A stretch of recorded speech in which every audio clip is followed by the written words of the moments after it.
welcome to Build Your Saas. This is the behind-the-scenes story of what it takes to build a web app, a SaaS, an indie startup in 2023.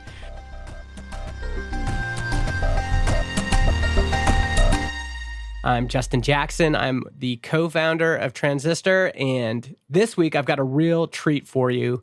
I spoke with my old friend, Paul Jarvis. Paul Jarvis, the guy that invented the internet. Well, actually, he's the co-founder of Fathom Analytics, and Paul and I did a mastermind for years, a weekly hangout with Jared Drysdale. The three of us would get together on Zoom and talk about our businesses, talk about life. And Paul and I had not spoken in a while, so we thought we would do a call, but also record our little audio reunion for all of you and publish it on our podcast feeds. Paul and his co-founder, Jack, have an amazing podcast called Above Board, which you should go check out. Anyway, here is my conversation with Paul. Paul Jarvis. What is happening? How's it going? Not too bad, man. How are you? I was just a little bit in a rush because it's my oldest son's 18th birthday. You don't have enough gray hair to have an 18-year-old. Dude, I've got Sadie is going into her third year at UVic. She's 20. Jeez. She'll be 21 in December, which is when I got married. So, jeez. Wow. Dude, it's good to see you. Yeah, it's been so long, man. And things for you are good. You're just you're enjoying not being on the internet. I mean, yeah. More and more every day. It seems so trivial to me. The longer I'm offline, the more trivial everything on the internet seems. And it's weird because like when I was on the internet, like none of it seemed trivial. And now all of it does. Everything. Because Jack tells me about the internet every day. Yeah, he probably gives you the Cole's notes every week or something. Exactly. He tells me what's going on in the startup space and with Laravel and all of that. And you're just like, great. Just like, cool. I'm gonna get back to work now. Have you been spending time? Are you still doing some gardening? Are you still? What's recreational Paul look like these days? If you're not writing a newsletter, you're not writing a blog, not writing anything. Yeah. I don't spend any time on the computer unless I'm working. Like unless I have to be on the computer, I don't. So right now I'm doing a kitchen reno, which I don't recommend. Okay. Yeah, I don't. You don't. Yeah, don't do that at all. Don't do that. But yeah, man. I mean, gardening a lot, hanging out at the beach with friends a lot, riding my electric dirt bike a lot. Oh, sweet. Just being outside. Like it's raining today, which is weird because it's the island and it's summer, but yeah, it's like 25 degrees. Other than today, it's 25 degrees, sunny every single day for like 2 months. And then it's cool at night. And it's perfect. It's just like, why not be outside, right? Oh, well, yeah. And take me through this. So like a typical day for you now, what does it look like? What's like, what are you doing? Yeah. I mean, wake up early. I've always woken up early. How early were you talking about here? Between 4 and 6. So. Oh, okay. Wow. Yeah. I didn't realize you were always that early. Yeah. I mean, usually about 5 or 6, but lately my body's been like, the sun's out. Okay. Get up. But I mean, like Jack is, I guess, 2 hours ahead. Our other folks are 8 hours ahead. So however early I wake up, I'm the last person starting to work. Yeah. So and then I work for several hours, and then I usually like make lunch, which takes a little while, and then go outside more. Yeah. So it's still like I think I've always worked like 4 to 6 hours a day. Yeah. And it's still about 4 to 6 hours a day. And no other computer time outside of that? I mean, like at night we'll watch like Netflix and stuff. Like But yeah, like I try to be in the sunlight, like actually in the sunlight for some of the day, and then just like being outside with light for Yeah. a lot of the day too. So And no phone time? Are you pretty good just my not having screen the phone time, up? Jack was asking about this. He's like, my screen time is like 4 hours or 6 hours or whatever it was. I think mine's like 20, 30 minutes. Like if I need to look something up, I'm not going to like not look it up. But otherwise, like I just don't care, I guess. Like it's just Yeah. nothing. I don't know. I'm That's curious. remarkable, man. Yeah, I'm curious about how you do things as well running a business. But like there's not that many there's not that many emergencies. There's not many things that are like, oh, I need to deal with this now versus tomorrow or the next. Mm-hmm. I will caveat that with I do work 7 days a week, 4 to 6 Okay. hours, not 5 days a week. Okay. Because I like work. I like working. Like I like to get my work done in the morning. So Saturday and Sunday, I don't care. It's just another day. And you like the rhythm. When you and I were doing that mastermind call every week, how long ago do you think that was? That we kind of stopped it right when we were both starting our current companies. Probably 4 or 5 years ago. Yeah. So probably it was pre-COVID. It was way pre-COVID. It was pre-COVID. Yeah. So 2018 is when we stopped, and we probably did those calls for at least 3 years. Mm-hmm. It felt like you were in a little bit different of a place, but I was like still really building up to something. I had like a few good line drives at the time. I mean, and you know what that kind of business is like running when you're launching courses. It's just a lot of launching. Oh, yeah. And so it often felt like those calls, we were just like always talking about what we had just launched, what the results were, how we felt about that. And then it was like gearing up for the next thing. And the cycle, the difference with a Saas is, again, every business is different, but when you launch something that has legs and it gets running, its momentum really does carry you kind of by itself a lot more than other businesses I've done. And so these days, my cadence feels way more like just showing up every day and pushing the rock a little bit further down the path, you know? Yep. Does it feel like that for you too? Oh my God. There's some weeks where Jack and I are like, we both worked really hard this week. Like, yep. Like, what the fuck did we do? It's like, we put out a million little fires that needed to be put out and nothing. I think that's probably the biggest struggle that I have is there's no beginning and no end. Yeah. It's just all things that need to happen. And most of them aren't very big and forgettable. Yeah. And then it's just like on to the next thing. Yeah. Like even I was talking to our digital privacy officer this morning, and she's like, well, what are you guys even working on with Fathom right now? I'm like, a ton of stuff. She's like, what? I'm like, I don't even know. There's just like, I'm working on a billing box, like the UI of a billing box today, but I won't remember that tomorrow because it's kind of inconsequential. Yeah, right? yeah. So it's like, yeah. I almost don't like it when people ask me what I'm up to, because it's like, like maybe I have an email in my inbox from my lawyer about a bunch of stuff he wanted me to check over, and I'm like, John and I talked about it, and we're like, oh God, we just don't have time for this right now. So we push that to the side. But that's still running in my brain. And then I'm training a new customer support person. And then I'm also still have a Canadian company that I have to run. And so I'm like talking to the accountant about that right now. And then, oh man, I should probably write a blog post, because content is kind of like the lifeblood of the business. Like we write content and then we get ranked for search terms.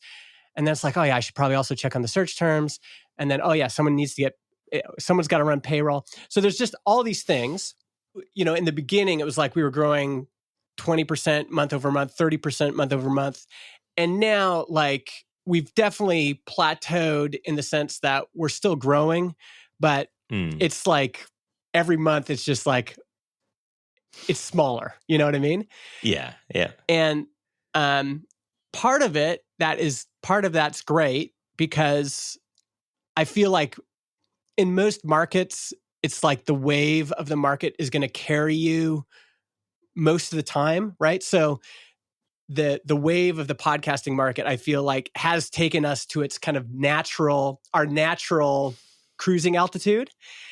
Yep. And then it feels like, I don't know how you feel. I mean, you've had some external things that have probably affected your business. Like I imagine has Google Analytics been crazy for you? Like that new people switching? Yeah. I mean, when Google killed off Universal Analytics, it was a lot. Yeah. And we sent them a cake. I don't know if you saw the Yes, tweet. I saw that. We actually sent Google headquarters a cake thanking them for GA4 because it feels like Google wants to just not have SMBs as customers for analytics. Yeah.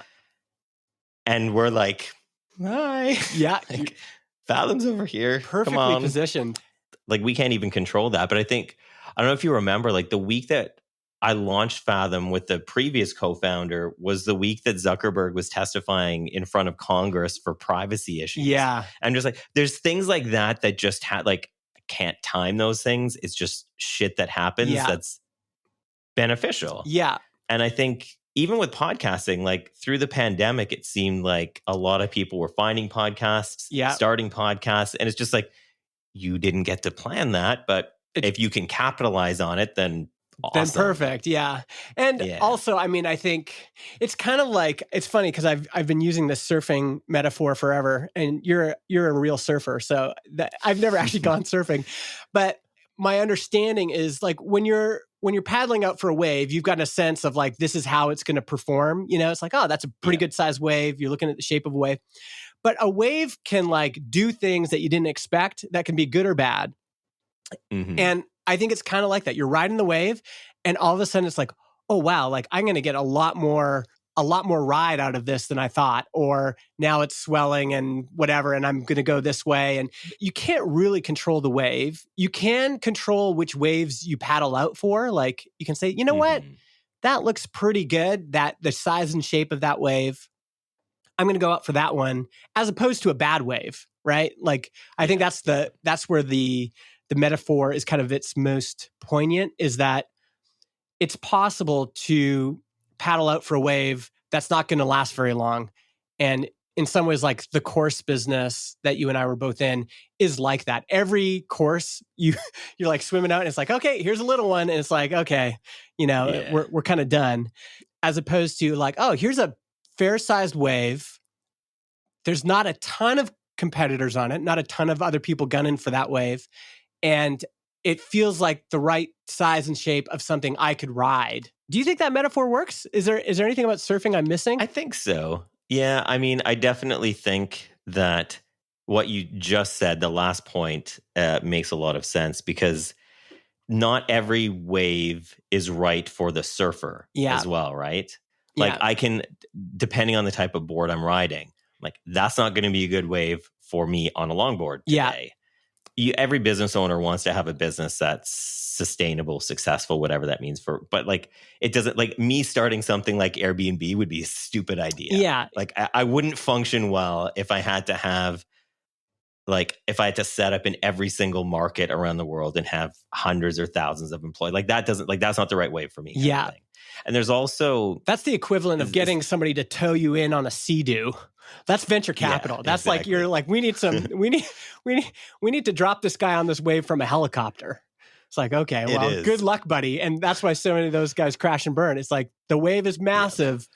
You're going to need some help getting on there, and then good luck, right? Yep.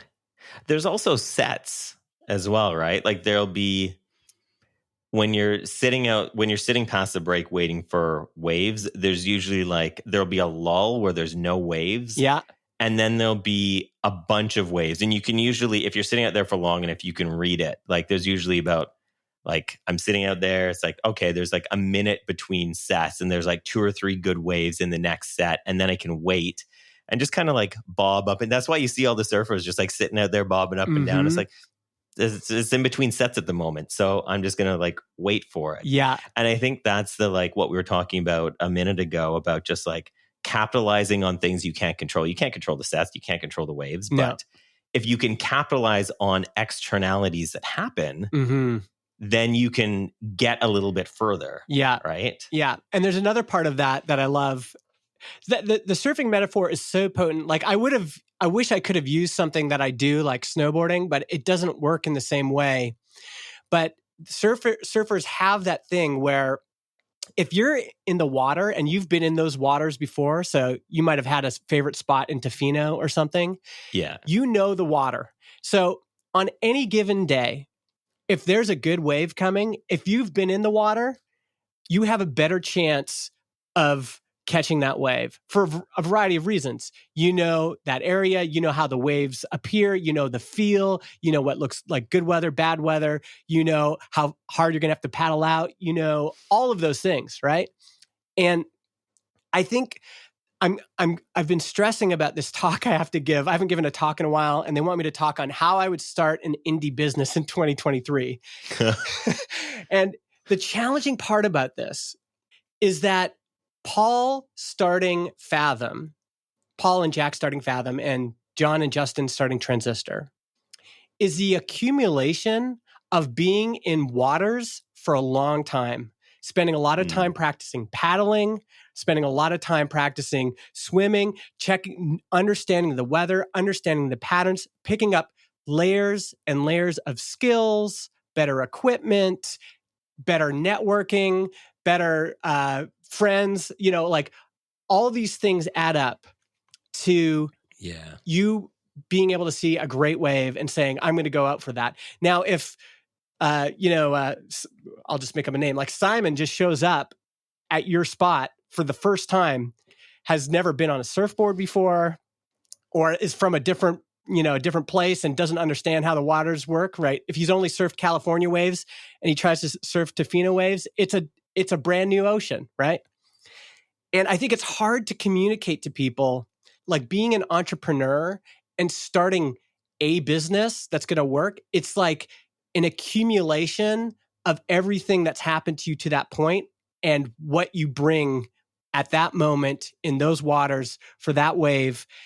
And of course, some people mention to me when I'm talking about a good market, and the people, I don't know why people get upset. Like I'll be like, check out all these amazing indie businesses like Fathom, Transistor, Laravel, Tailwind. And they're like, well, you guys are like, whatever.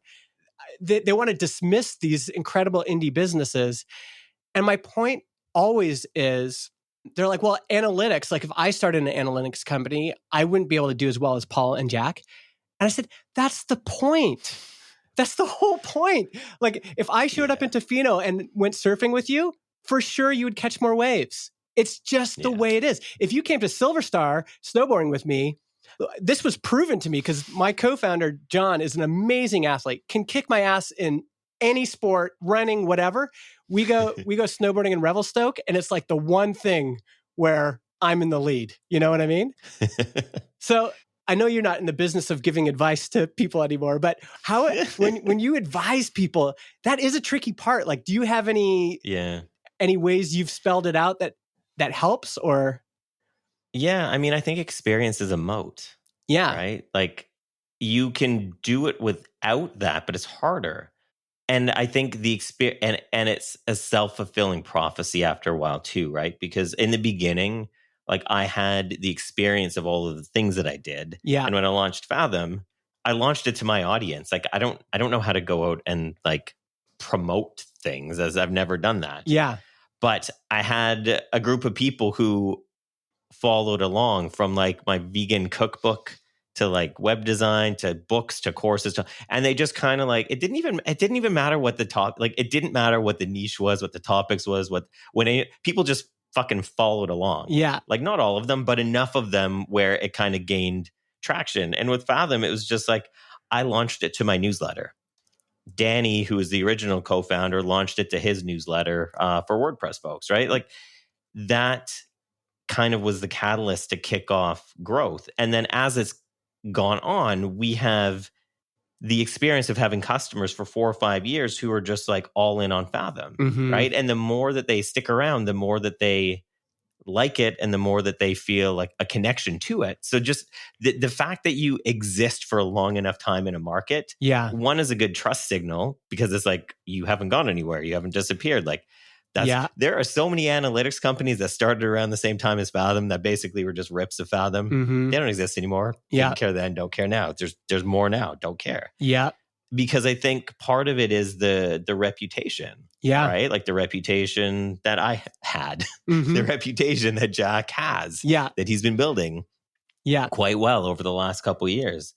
And I think that's like, and I don't think there's a hack to that. I don't think you could become famous instantly and you're not going to have the pull or the sway or be able to build the moat as somebody who has just been like, trucking along, doing the thing like you and me in the beginning. It's not like we even succeed, like we did well enough to keep going, but we didn't, like you said, it was just like line drives kind of thing. And I don't think it even matters. Like, I don't think at the beginning, like you can even fail a bunch of times and I don't think it really matters, but it's building that kind of like just awareness of what you want and what the market wants from you kind of thing. Yeah.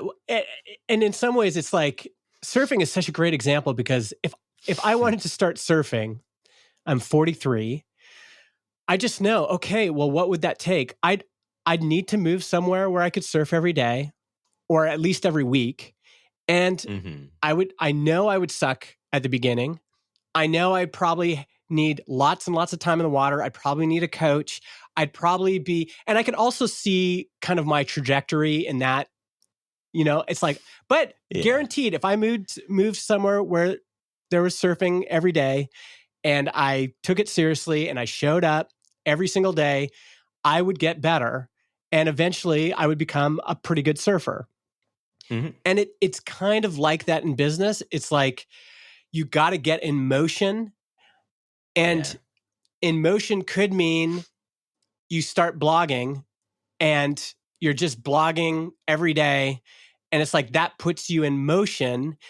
And then because you did that, that leads to, like, you and I probably met through either blogging or podcasting, one of the two. Mm-hmm. And it's just each of these things, like meeting you and Jared at that point in my life when we started that mastermind was crucial for me to get to the next thing. Like without that connection, it wouldn't have happened. But we would have never made that connection if I hadn't started blogging or started writing a newsletter or started podcasting and built some skills, like actually gotten a job in customer support and then worked my way up to product manager. And then, these things all build on each other.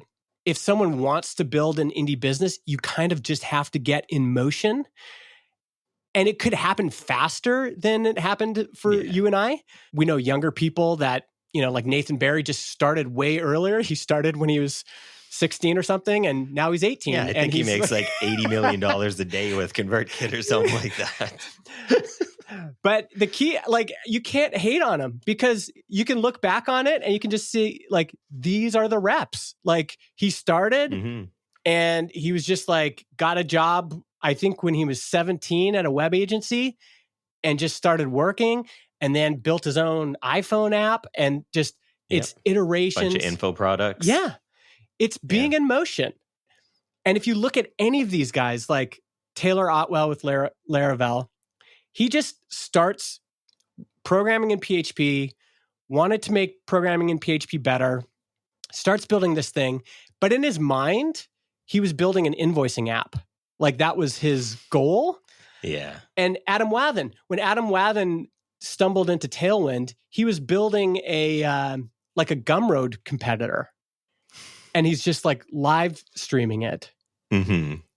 So yeah, I don't know if, like, it's hard to communicate that to people to say, because if someone comes to you and you, in some ways the question is like, well, like what risks are you taking? How are you putting yourself out there? What work are you putting out? What are you doing to expand your world a little bit and to get yourself in motion? And the comment is, well, I'm not. I'm just like, I'm staying in my little bubble. It's a lot harder, I think, to start a business in that sense. And then the second thing I think about a lot with you and you and Fathom and all these other businesses is that one of the reasons you were able to launch an analytics company is because you'd been using analytics for a long time. Mm-hmm. And since urchin. Yeah, since like I'm sure you tried. You were familiar with stats in Medium, Google Analytics, WordPress had stats, MailChimp had stats. Like you just think back all the way back to probably page counters and things like that. Do you remember Mint? I think Sean Inman made it. Mint. Have a Mint? No. Mint Stats. Mint Stats? This was it was, I think Have a Mint. I wonder if that still exists. I can't even find it anymore. Oh, Have a Mint. Here we go. Yeah. Here it is on Snook. This is literally Fathom, but like I used Mint, and this is like, I used Mint probably 20 years ago. And I was like, this is cool. It's like a single page of analytics. And then it went away. I was like, oh, that sucks. Mm-hmm. And then like, I don't know, I didn't think about it for 10 years. And then I was like, Google Analytics is a dumpster fire of clicking around. Why can't I just have one page? Like, I don't care enough about analytics to spend that much time in analytics. And that's really what Fathom is. It's like, you don't care that much about stats, but you just want some of them. And yeah. Well, this is the other thing about being in the water for a while is you've seen so many tides come in and out. This happens in all sports. It's like, a decade ago, they couldn't imagine, professional surfers couldn't imagine riding some of the waves they're riding today. It was just like, it's not possible. But in the same way, things that maybe didn't work out in, 99 on the web, they could have a new tide could come in, and all of a sudden that idea, the tectonic plates of the world have shifted, and all of a sudden it's like, you know what? Now's a great time to start a simple analytics company, right? Yeah. And you had that seed in your head from this product here. Like this is I think they launched in 2005. Wow. Yeah. Oh, I do remember this. Oh my, this it was great. Like I loved it. But it was just such a like little niche thing. And I think he sold it for $20 for like a one-time, because Saas didn't exist then. Yeah. Like there wasn't such a thing as like, oh, you can charge money every month for software. Yeah. Yeah. Like there can be margins in software indefinitely. Well, and this is another thing is like when people ask me if you can still, is there still any room in Saas? I think some things have gotten harder. Like channels are way noisier than they used to be. There's also going to be sometimes the world just operates on a frequency that you might not like. Like if the best way for an indie company to get noticed is on TikTok and you hate TikTok, it is going to be harder in that sense, right? Yeah. Yeah. But these ideas and concepts that may have, there's these cycles where it's like one of the reasons I thought it would be a good time to launch a podcast hosting platform when we did is there just hadn't been anything new for years. And sometimes people are looking. Same with analytics. Yeah. And sometimes people are just waiting for something fresh. And then it's like, oh, wow, this is a new take on it. It just feels cleaner. It just feels more modern. It feels like people want to give some time. They're just ready for a change. And sure, a lot of people might keep using the old thing. But then you've got all these folks already in motion, already using Google Analytics who are like, oh, God, like for me, the joy of using Fathom is that I actually look at it. It's like let me look at it. Okay, simple one pager. I can see what's going on. Great. I don't need to do any other things. It's just it's a pinned tab in my browser, and it's just simple. And I think there is these kind of natural turnover periods where, talk about another area that, maybe is a little crusty is like the actual mint.com or You Need a Budget. I just saw people talking about You Need a Budget the other day. You Need a Budget. It's just kind of old and crusty. It's still a great business, I think. I think they're still doing great, but there's this opportunity for something new. And the other thing that you realize once you get older is that there's just new adults coming online every day, Like I was just saying, my son is turning 18 soon. My daughter's 20.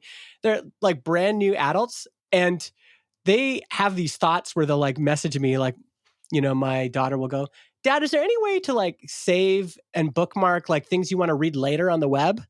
It's like, yeah, there is. And they've never heard of any of these things, right? Yeah, and yeah. it's like an opportunity to, like when I'm recommending stuff, I'm like, well, I could recommend Pocket, but maybe there's something new that's better. Like, let's take a look and see what's happening. So there's still, I think, opportunities for people to like, okay, it's time to, there hasn't been anything new in this category for a while. FreshBooks has been up for a while. Maybe there is something new there. Maybe not. But once you've spent a lot of time in the water, like in this case, I'm just saying like internet, society, the world. This is the one advantage of growing older is you just see these cycles. You see these same tides come in and out. And you're like, you know what? You start to get a sense for this might be the right time for, and then you make a bet. And it's not to say those bets are always going to work out. Because like at the same time you launched Fathom, you also launched Pico or something. Oh, yeah, that's right. It was basically a Medium because Medium was getting too massive and I didn't know how to use Medium after a while, even though I was one of the first people using Medium. I was just like, let's just have a writing platform. And there's like always a gazillion writing platforms. Yeah. And we didn't even end up launching that. I think we sold it to Ghost and just left it at, or Ghost acquired it and we left it at that. I totally forgot about that until now. Yeah. But I think part of it is though, is the act of making the bet because that de-risks things. Because in the beginning, you have all of the risk because it's all in your head. You don't know if this thing's going to work, what's going to work, and you don't know anything other than the idea that you have, which is important for an entrepreneur, but you don't have you haven't tested, like it hasn't been tested. Like you don't know if your bet is going to pay off or send you to broke, right? Yeah. But you need to, the act of actually making the bet and trying the thing and putting the thing out there is, I think, what builds that muscle or what builds that moat or what builds that whatever we're talking about here. It's that you don't know how a market's going to react to things. Like Fathom was me pissed off at Google Analytics and I just drew up a screenshot and I tweeted it because that's what I did back then. Yeah. I was just like, why can't analytics just be fucking this? And everybody's like, yes, that please. Fry from Futurama, like take my money. Futurama's back, apparently. There's a new episode of Futurama that came everything out this is back. weekend. Hot tip. There are new seasons of Beavis and Butthead, and they are fantastic. Like, better than the originals. Incredible writing. Hilarious. Me and my kids are watching them. And if you liked the original Beavis and Butthead, or even if you didn't, you got to check it out again. You got to put it out. You got to ship it. This is kind of like, okay, I'm going to swim out, and then you're trying out waves. It's like, oh, is this the one? And you're like, maybe not. We've made it like way too shameful to have something that doesn't work out. It's like just try something, ship it, and if it doesn't work out, like it's fine. It's just that's how it works. You go after a wave, and whatever it wasn't your day. Or it didn't work out, or it wasn't a very good wave, it's fine. You just let it go. But the worst thing you could do at that point is be like, okay, well, I'm packing it in. I'm done now. I'm never going to paddle out for another wave. It's like, no, you got to just keep the next day. You got to get up and paddle out again. Yeah, the only way you can really get a sense for, like I said, Adam started building that Gumroad clone, and as he was dipping his toe into that water, he was kind of like, this isn't really the thing. It's not, it doesn't have that momentum I'm looking for, but man, people are really into this CSS thing I'm doing. Maybe I should focus on that. And that's how you kind of figure things out is you, as you're in motion shipping something, you learn something, you get a new observation, the market all of a sudden sends you a bunch of take my money gifts. And then you're like, okay, that's a pretty good signal, Yeah. I mean, I think it was the Canadian icon Wayne Gretzky who said that you don't get to ride 100% of the waves that you don't paddle out for. So something like that. I was trying to make the hockey thing work for for surfing. Yeah, I like it. You miss 100% of the shots. But you see people when surfing. So you actually see people because, like, if you're going to catch a wave, like, you face the way the waves are coming, but you have to spin 180 to catch the wave. So you'll sit out there sometimes and see people who will spin 180 and do like one or two paddles and then like stop and then let the wave go. And they're like, oh, interesting. Doing that makes sense sometimes. If you do that every time, you're not surfing. Yes. You're sitting on a surfboard in the ocean. Yeah.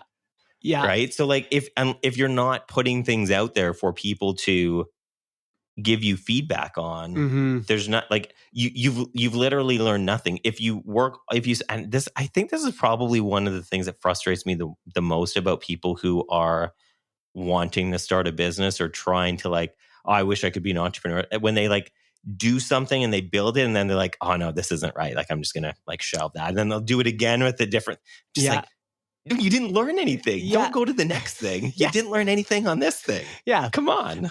Put it out there so people can see it. Yeah. I mean, that's absolutely the scary part.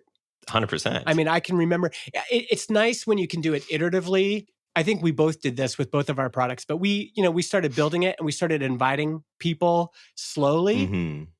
And then we did an official launch. So let's say we started working on it together in like January 2018. John and I launched August 2018, I think. And, you build up to something and you're kind of gradually putting it out there. But I had to put my reputation on the line. Like, I was manually emailing people saying, hey, I'm building this new podcast hosting provider. Would you switch your podcast to Transistor and pay us for it to use beta software? And there's something about that of like putting yourself on the line that does get easier the more you ship stuff, because it's like, I'm putting this out. I'm hoping it works. But I'm also going to be willing to cut my losses if it's just not the right thing. But you're right. If you just hold it all in and you don't show anybody and there's like some people here in Vernon that are building a business. And I'm just so worried because it's just all in their little ecosystem. Like it's like, do you have a waiting list? No. Is there anybody that you've shown this to and said, hey, can you buy this? No. Yeah. And you just start to get that anxiety of like even if it's just a screenshot, like how many designers are afraid to just like send out an image that they made and say, hey, what do you think about this? Because it is, you and I have experienced the dark side of that too. It is sometimes shitty putting your work out there.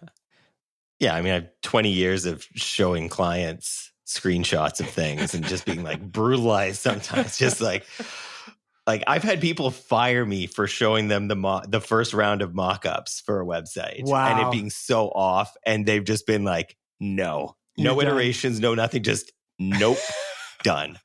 And that happens. It didn't happen very often, but like I still I viscerally remember. Like I remember the name of the person who last did that to me because it's like it stings. But like I don't know, probably 400 or 500 times that didn't happen. Yeah. Yeah. And it was just like, this is a project that just went fine. Do you think you focused on freelancing for a long time? Do you think that's still a good path for people? Not a clue.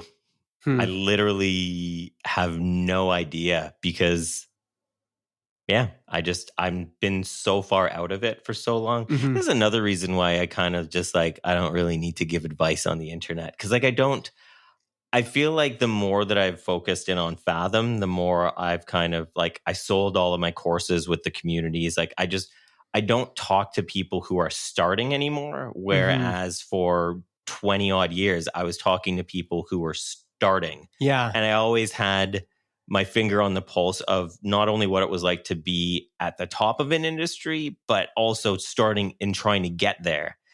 And so I just knew for the longest time so many people who were starting. And now it's just like, oh. Yeah. I don't know. I talked to like all of my friends right now are retired.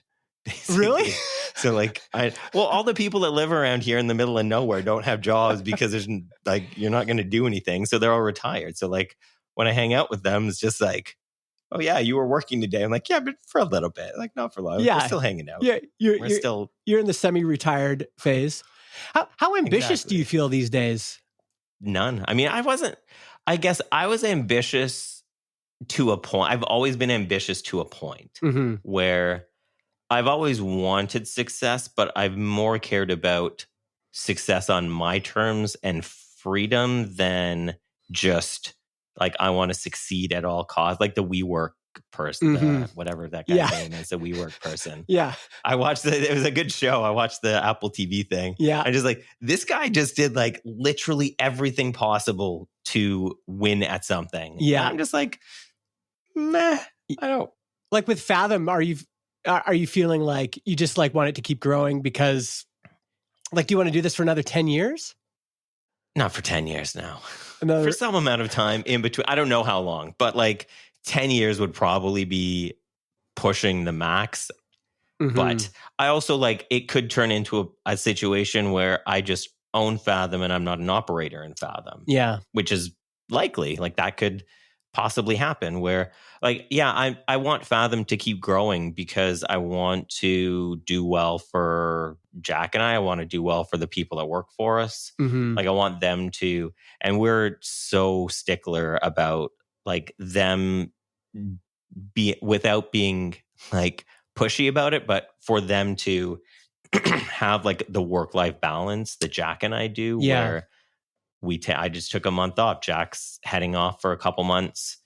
And it's just like, I just do the work, but take as much time off as you want. And I don't like, we don't care. Like we want to, as we make more money, we want to pay them more. Cause like the people that work for us are fucking awesome and we never want them to leave. Yeah.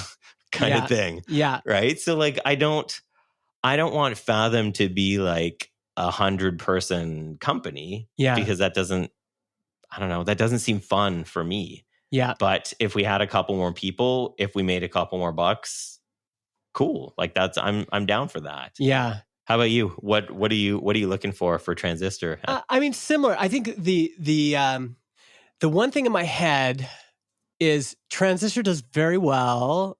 My income has increased a lot. And I've been able, since starting Transistor, I've been able to put money away every year. I still have a little bit of anxiety because I have such a big family. It still feels like I'm still trying to put enough away where I would feel like totally secure, you know? But in terms of ambitions for Transistor, like when John and I started the business, we were clear from the beginning, like company design is lifestyle design. Like we're going to design this company in a way that is going to give us a better life. And so when things come along that could make us more money, but would add way more complexity, would require, way more phone calls, way more meetings, way more, whatever the things are that we don't want, we've consistently said no. And it's a little bit more challenging when you get more people on the team because then they also have their aspirations, like they have their things they want. And there's also always going to be a difference between people too. Like even between John and I, our ambitions might vary slightly. But overall, I think the idea of having a calm company is what, attracted John and I to it and what our employees like the best. That has been incredibly gratifying to give people this calm work environment where they have tons of autonomy, where I hope they still have lots of purpose and a say in, the kind of purpose they're going to, they can come up with their own ideas and propose them, and compensation. I've always been the kind of person that you and I used to talk about this all the time. I always felt like that $75,000 a year thing, that to be happy, I always felt like that's bullshit. I think money has given me a contentment and a peace and a calm that, sure, there's a mark that you get to, but I think that mark is, most people, you could pay them more and it would help them more, like there would just be like a peace and a calm in their lives that I think, and we've seen it, we've had employees and contractors that we've been able to pay well, and that's made a big impact on their life. So, but on the other side, I sometimes do get a little bit worried about us getting stagnant, because now if we're at cruising altitude, I go, okay, like it's one thing to just show up every day and just push the rock a little bit further down the path. But there are kind of bigger things in my head of like, on one hand, anxiety, like this could all go away. It's unlikely at this point that I'll wake up tomorrow and it'll all be gone, but it could go away. And so, maybe when everyone was buying podcast hosting companies, maybe I should have thought more about selling. So there's still a slight bit of anxiety that I think drives me. And yeah, I don't know. I feel like I sometimes I'm like, I wonder if we should just be pushing it harder, and like we should like really get serious about doing shape up and shaping all of our ideas, and then doing these they don't call them sprints, but whatever they call them, and we should set some more deadlines, and we should just really be super focused. But then on the other hand, I go, but man, we have such a good life. So I don't know where to crank all those levers. Sometimes I'm like, man, this is just such a good life. Should I mess with it, or should I just? Yeah, I guess for Fathom, like I want to keep improving it. I think also like there's a good balance between Jack and I. He's obviously a lot younger than I am, and he has a lot more ambition than I do with like, oh, let's do this like big feature or this big pivot. And I'm always like let's pump the brakes a little bit there. But like we always find a happy medium where it's just like, okay, well, this is actually a really good thing to do. We can kind of play off of each other and kind of see where each other's at. Because I think if it was left to me, Fathom wouldn't have very many features. And if it was left to him, it would have a lot of features. And so what people like about Fathom is that middle ground, that compromise of like, okay, we did it, but we scaled it back, or we added this, but we didn't add like these 18 other things. Yeah. Because it's hard. I think a lot of the time too, like we have a list of things that customers want. And like, if we did all those, we would be Google Analytics. Yeah. And then nobody would be happy. But then all of these people are like, oh, you should just have like this, and this. How do you deal with like the onslaught of like never ending feature requests or suggestions, or why don't you guys just do X kind of thing? Yeah. I mean, it has been helpful to we have these like company values and company questions that I still refer back to all the time, which is like, if we build this, will we be more excited about Transistor in 6 months or less excited? If we build this, is it going to feel like, is this going to add more complexity? Because we know everything we add, we have to support. Yep. And so is this going to add something that we don't want? Now we have those discussions as a team. And often I'm the one, I want to push the envelope a bit and say, hey, maybe listen, like for a while I was really worried about all the podcast recording tools. And I was like, maybe we need to get into this market. Like there's a risk that all of these tools are going to add hosting, and a few of them did. And we had the discussion, and basically at the time, Jason and John said, as the two engineers, they said, this would just be an enormous undertaking. We also have this philosophy that we've built called wait and see, which is just like, okay, Justin has strong feelings, right? Like I can't sleep for a week because it's like, I just feel this, like our competitors are coming for us and maybe we should be pushing ourselves more as a team. But then we had the discussion, and then I was like, okay, well, why don't we just wait and see what happens? And we wait and see. And it's like, actually, it ended up being fine. It's like some people launched hosting. It hasn't really taken off. It's hard to do multiple things well.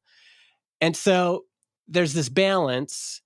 I do often think about the hard question is, if we launch this, is it going to meaningfully impact the number of new people who want to sign up or the number of people who will stick around? And those kind of bets, when you really think about them and go, like, for example, we could add a podcast advertising marketplace. Besides the fact that that's a very complex business, and we can go out in the market and look at other people that are doing it and go, no one's doing it well, and there's probably a reason behind it. It's just everybody wants advertisers on their podcast, but there's not that many advertisers. There's all sorts of problems. And also, would that meaningfully change? Like for us, our bread and butter plan is our $19 starter plan. It's most of our revenue. Would that meaningfully change the number of people who are signing up? And I just don't think it would. It wouldn't meaningfully change it. And would it meaningfully reduce our churn rate? I just don't think it would. I could be wrong, but I like weighing things in that sense. Like for Fathom, I think in my head, the one thing that's missing is like more conversion stuff. Like where, like how can we figure out who's converting on this page? And to me, that's the kind of feature that if you could do it within a privacy-oriented framework, I think there would be more customers signing up and probably more retention. It's because it's the one big piece that you're missing. If you're, we know. But there's probably a bunch of things on that list that if we went through them, and maybe this is where us founders can be helpful to each other, because I think outside perspective is helpful. You know, there's sometimes I ask like Jason Cohen or whoever, I'm like, what do you think about this? And he'll be like, you know, honestly, that's not going to change. That's not going to change signups. Like, it's just not. All of those things together are how we've kind of managed feature requests. Like right now, there's AI. Like a lot of people are adding these one click. It'll transcribe your podcast. It'll automatically generate a title. It'll automatically generate show notes. And I'm feeling a little bit more pressure from that now. At first, I was like, come on, this is just, everyone's doing it or whatever. And now I'm like, well, maybe we need to think about it. It's in play. Like we're experimenting with it. But we're also in the market. I'm in the water. Every wave that comes along, I'm right in the water, right next to all my competitors. It's not like I'm somewhere else. I'm there. I'm feeling it. Yeah. And if I notice a shift, like, oh, wait a second, like, generating these automatic show notes is just like, this is a lever we have to pull, then I think we've got the ability as a small team to actually build things pretty quick. And we might be a little bit late, but that's okay too. You know, it's like when you have existing customers, I think you can afford to wait sometimes and just see how things play out, right?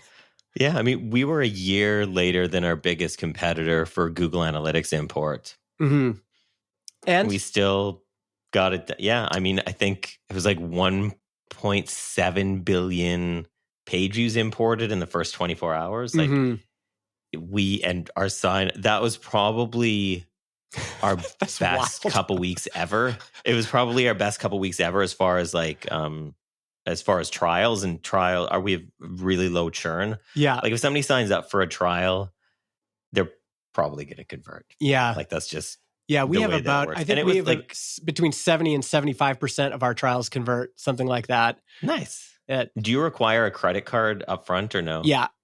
Yeah. Yeah, same. Yeah. Have you increased your prices ever? No. Have you? No, we have not. We haven't. Yeah. We are going to soon because we need to. We let you in on a little secret that obviously nobody else is going to hear. There was no formula for our pricing. Yeah. For like, there wasn't like a factor for this many page views equals this. Oh, yeah. It was just the numbers that we came up with that looked good. Yeah. Yeah. Not a good way to price. Not a good way to. So there's some plans where it's like double the page views and it's only like $10 more. And so like the pricing doesn't make sense. So we have to make it, especially at the volume we're at now, we can see. But also in the beginning, we didn't know how much it was going to cost. Like we didn't know what our margins were going to be. Yeah. We just knew that if we charge this amount, people are like, oh, you need to have a lower plan. It's like, I don't think so. Not based on knowing the internal math. It makes sense where we are for our starting price. Yeah. Thereabouts. We could go up a little bit, I think, but not a ton. Like if we went up to like $50 a month, I don't think we would have a business. Like that just wouldn't make sense. Yeah. But on some of our higher plans, it doesn't make, there's no equation to get there. So like we need to adjust, and our margins are kind of wonky depending on what plan people are on. So like we need to fix this, and we've known we needed to fix this. I think once we got to about 1,000 customers and we could see where the math was weird. Yeah. And so this is years ago too, because I don't remember when we hit 1,000 customers, but it was like a long time ago. Yeah. And so like there's little things like that where if I could like wave a magic wand and make Fathom better right now, it would just be to fix just these little things that are kind of everywhere in the software. And even like little things in the onboarding, little things like when you close your account, it could be better, which is silly. Like I don't care about making that better, but I do care about making it better because it's my thing. Yeah. So it would be like, if I could have anything, it would be to fix like all of the things. We use Linear for like issue tracking and bug tracking. Okay. Yeah. We have a triage, which is unassigned tickets that aren't part of any project that are just there. And we've usually got a couple hundred, and it's just these little niggles of like, a little thing doesn't work here. A little thing could be better here. And it's just like, if we could just like wipe that out and do them all, I would be so happy. Because it's just like, I feel like it adds up in my head. Oh, yeah. Like this little thing and this little thing and this little thing. So like I've been pushing pretty hard on this probably the last 6 months is no new things. Yeah. Like we can only do things we've already started or have spec'd. Like it can't be anything else, with the exception of things that are out of control where we've had some issues with vendors. So we've had to jump on fixing things or killing things off, like custom domains. Yeah. Where we didn't have a choice. But literally the thing that I say quite a bit is like, we're not starting that thing until we finish the other thing. And I have to be that. But I mean, that's my personality. Like I am that guy. I don't mind being that guy. I think that's a function of care. And I think care is still the number one feature of any software. That's always like, for the summer, I've hired someone to help with customer support during Pacific time zone. Because Helen handles it in Europe while I'm sleeping. But often the next day I would wake up and other people are pitching in, but I just care so much about customer service that I'm the one answering live chats. What I love about that is good customer service covers all sorts of gaps. So of course we want to fill in those gaps, but if I care more, I care so much that I'll spend time. I will go over your podcast. I will give you advice. I will give you feedback. I will help you build your website with your brand colors. I will do all of that. And I know that Daniel Ek at Spotify is not doing that, right? Yeah. And that right there, caring enough to say, I've got this list of niggles in my head that I know are going to make it better. And I'm going to make sure that we get those things done. And I actually do care when we mess up. Like it makes me feel bad. And I'm not going to go golfing. I'm going to like actually sit and write customers an email and say, I'm sorry. This is the other indie advantage. This is, Jason Cohen said this to me. He's like, there's bad indie companies that don't care, but the indie companies where the founders care, those are the best businesses to be a customer of because they contact you and they like care. Like people, if it's Friday night and nobody else is answering customer support and so I see a little beep on my phone, I'm answering it. I just care. I can't stop myself because there's that feeling of people are trying to accomplish something and it feels so good when you can help them out, right? When you can make it easier, when it's like, oh, this onboarding thing isn't working and it's blocking everybody. Well, I'm just going to fix it because I care enough to do it. And you could see when people don't care because that's how you get Google Analytics. Like they just don't care. And it's mind-boggling when you experience it because you're like, how can they create software that is so confusing, so offensive to the user? Like what? It doesn't make sense to me. That's part of our advantages as indie founders is if you care. It's really hard to combat that.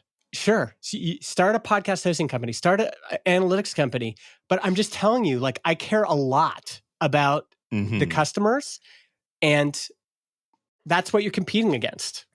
Yeah, I mean, we help people debug their WordPress sites. I don't know what's caring more than that.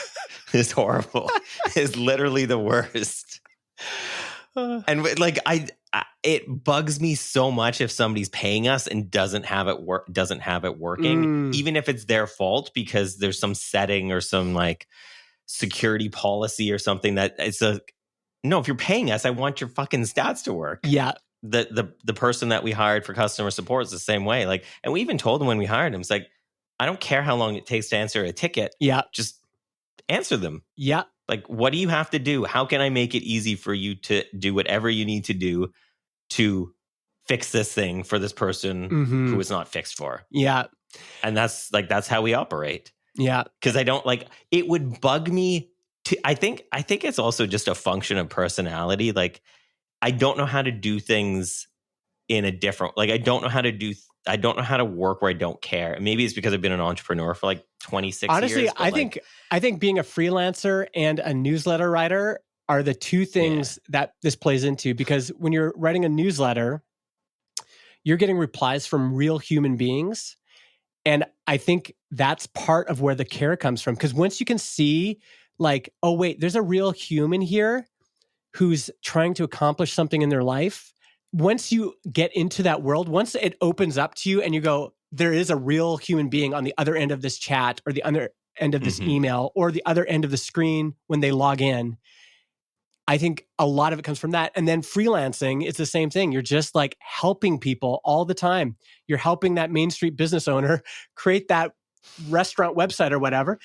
You can see everything. You can see the stakes, you know? I think that's why, calling back to that earlier stuff, just getting in the water and serving people, like writing a newsletter, writing a blog, freelancing, doing some work for somebody, build a restaurant website. Like, everyone should have to do that once. Oh God. The number of restaurant websites that I have done. Oh man. But part of it too, I think, is I've always cared about the business of the person that I was doing business with. Like, I think this is what set me apart. Like, I was never like, I'm a good designer. I'm not like an amazing designer, but I always cared about, okay, what could design do for this business to make this business do better? And I always approached everything that I did from a place of, okay, well, it's just like with Fathom. Like, I want people's websites to do well because then they have more use for stats. And it's like, we tell people, like, don't use Fathom sometimes because they have no traffic, or there's nothing that they can make money off on their website. So why spend money on analytics, right? It's like, there's nothing I can do for that. It's like, if you don't want your website to make money or have any kind of function for business or betterment, then you don't pay us. Like, don't get, like, it doesn't make sense. Yeah. But if you do make money, then let's figure out like how your business can be better with this thing. Yeah. Because it's self-serving too. Like, I know that if somebody's going to have a business and the business does well, they're going to want to keep using us, or they're going to want to keep paying the web designer, or they're going to want to keep, like, it makes sense, right? Like, it's a win-win. It's not just like altruism and like rainbow shooting out of my fingertips. Yeah. It's still like there's a capitalist function of that, but it also it makes sense. Like, I want people to do well. Like, we're doing well. I want everybody to do well. Yeah. Like, I see it as a possibility, right? So yeah, that's indie business, man. I think that when it's done well, it's one reason I'm still a little bit opinionated about like venture capital and mega corporations, and the world is going to always have to have some mega corporations, but the difference in what's motivating, like if your motivation is to increase your share price, that is just going to cascade down to a set of behaviors that's very different than an indie business owner saying, well, when your podcast does well, we feel better about it, and we do, like, everyone's doing better. Yeah. You know, we actually do care about how you're doing with the product, but what you're trying to accomplish, right? This is just a part of your bigger job to be done. You're trying to create some purpose in your life. You're trying to do something, right? Some form of betterment. And I think you lose that with a different set of incentives. It's one of the beautiful things about having a small business that works, where there's people that want it, but then there's also this opportunity to serve them in a way that just doesn't happen anymore. Yeah. I mean, it's the difference between like collaborative versus extractive. And I think as human beings, like collaboration is why human beings are like what we are. Yeah. Because we've collaborated across individuals, across tribes, across groups of people. Like it's collaboration that gets us anywhere in life. Yeah.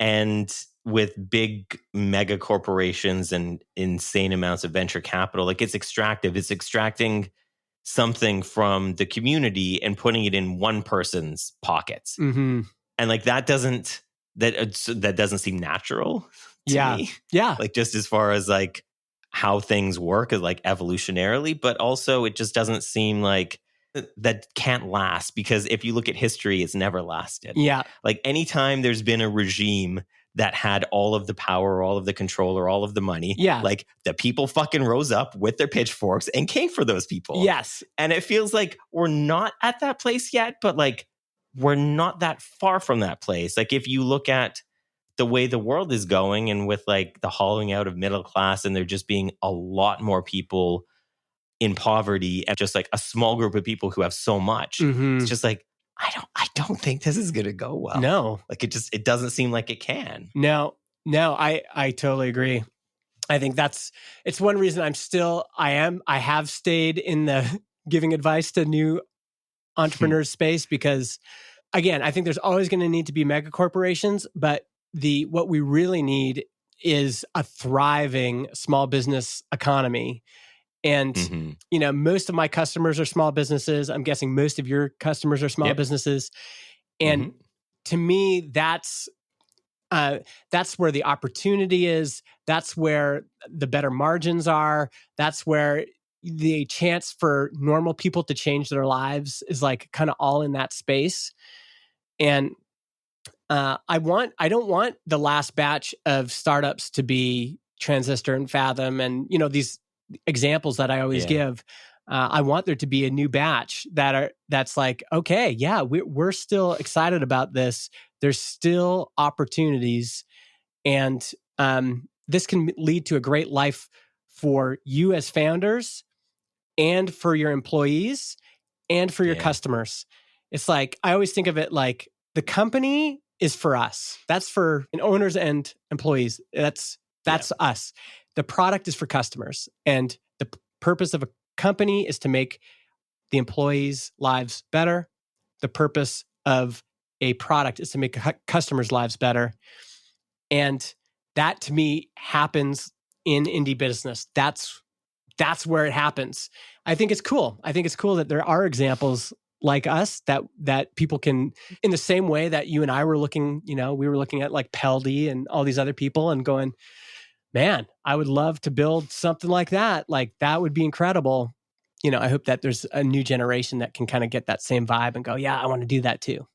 You've already done your part. You got a young Jack on your side. You've already brought in the next generation. Exactly. He's already that. Yeah. Like the network that he has is amazing, and it's helpful too, right? Like it's like anytime there's a question that we have, he's like, well, I know somebody. It's like, all right, that's awesome. That was me like 10 years ago, and it's not anymore. That's perfect. And I'm fine with that. I'm fine to be Jack and team. Like that's my role. Yeah, because I don't want anything other than that. So this is great, dude. Really great to catch up with you. All right, that was so nice to get back together with Paul and reconnect. And I hope you all enjoyed it. If you did enjoy it, please let people know. Share the episode on Twitter or Threads or X or Mastodon, Blue Sky, Facebook, LinkedIn, Reddit. There's too many things now. But yeah, we'd love to hear from you if you enjoyed the episode. Reach out however you can. You can also email us at shows@transistor.fm, or you can just email me, justin@transistor.fm. Hey, I need to thank our sponsors, Pascal from Sharpen.page, Rewardful.com, Greg Park, Mitchell Davis from RecruitKit.com.au, Marcel Fale from wearebold.af, Ethan Gunderson, Anton Zorin from prodcamp.com, Bill Kondo, Ward from memberspace.com, Russell Brown from fotivo.com, Evandro Sassy, Austin Lovelace, Michael Sitver, Fathom Analytics, thanks Paul and Jack, and Dan Buda, that's John's brother, Colin Gray, and Dave Junta. If you want to support the podcast to get your name read out at the end, just click the link in the show notes that says support this podcast on Patreon. Thanks again, folks. We'll see you next time.